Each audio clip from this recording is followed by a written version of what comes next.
खबर शामिल करते हैं मंडी बहाउद्दीन से। बदनाम जमाना नौसरबाज डकैत शहजाद मसीह बूटा मसीह फेक आईडी बनाकर ब्लैकमेल करने वाला नौसरबाज नुमान खोखर गैंग समेत गिरफ्तार। मंडी बहाउद्दीन मुलजिमान भत्ताखोरी, ब्लैकमेलिंग, रॉबरी और डकैती की वारदातें करते थे। नुमान खोखर और शहजाद मसीह बूटा मसीह भत्ताखोर डकैत गैंग का सरगना भी गिरफ्तार कर लिया।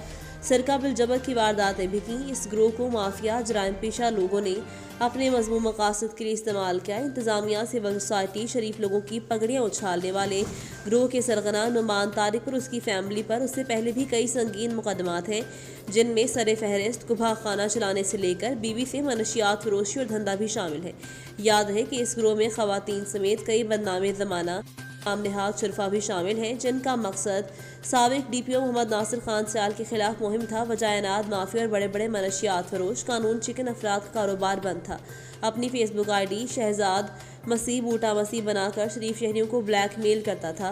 गिरफ्तार मुलजिमान में नुमान, सद्दाम और उस्मान शामिल हैं। इस मौका पर डिस्ट्रिक्ट प्रेस क्लब के चेयरमैन के सवाल के जवाब में डीपीओ मंडी बहाउद्दीन अनवर सैयद किंगरा ने कहा कि इस ग्रोह में खवातीन और तमाम सहूलतकार जल्द मीडिया के सामने पेश करेंगे। मजीद तफ्तीश जारी है। मजीद खबरों के लिए विजिट करें हमारी वेबसाइट।